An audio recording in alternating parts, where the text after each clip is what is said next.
Në emër të popullit, merr dhe publikisht shpall këtë aktgjykim. Të akuzuarit Dibran Hoxhaj, Roland Susuri, Jasmir Badallaj, Arben Vezaj, Burim Mazreku, me shënime personale si në shkresë të lëndës, janë fajtorë. Të akuzuarit Dibran Hoxhaj për veprën penale vrasje e rënd i përcakton dënim me burgim në kohë zgjatje prej 23 viteve, si dhe për veprën penale mbajtje në punësinë kontroll ose posedim të paautorizuar të armëve, dënim me burgim në kohë zgjatje prej 2 viteve, me dënim unik me burgim në kohë zgjatje prej 24 viteve.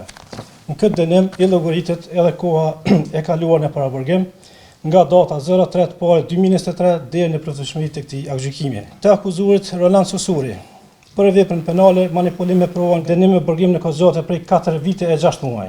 Për veprën penale pjesëmarrje në rraje 1 vit e 6 muaj. Për veprën penale mbajtje në punësi ose në kontroll të paautorizuar të armëve 1 vit e 6 muaj. Të njëjtin e gjykon me 7 vite burgim. Në këtë dënim i llogaritet edhe koha kaluar në paraburgim nga data 6/1/2023 deri në datën 16/8/2023. Të akuzuar Jasmir Badallaj, gjykata i përcakton për veprën penale pjesëmarrje në rraje dënim me burgim 1 vit e 6 muaj. Për veprën penale mbajtje në punësinë kontroll ose posedim të paautorizuar të armëve 10 muaj. Të njëjtin e gjykon me dënim unik me burgim prej 2 viteve.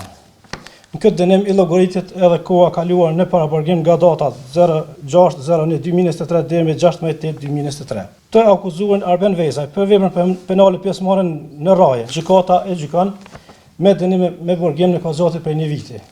Në këtë dënim i llogaritet edhe koha kaluar në paraburgim nga data 06/01/2023 deri në datën 16/8/2023. Të akuzuar Burim Mazreku për veprën penale manipulim me prova, gjykata e gjykon me dënim me burgim në kohë zgjatje prej 1 viti, ndërsa në këtë dënim i llogaritet edhe koha kaluar në paraburgim nga data 3/2023 deri në datën 29/5/2023. Të akuzuar Dibran Hoxha, gjykata konform ligjit 366 i vazhdon masën e paraburgimit deri në plotësimi të këtij aktgjykimi, por jo më shumë se sa dënimi i shqiptuar me këtë aktgjykim. Të akuzuarit Roland Susuri, gjykata konform ligjit 366 i cakton masën e paraburgimit nga sot, data 9/10/2025, e cila masë do të llogaritet nga momenti i ndalimit, arrestimit dhe transferimit në qendrën e paraburgimit e deri në plotësimi të këtij aktgjykimi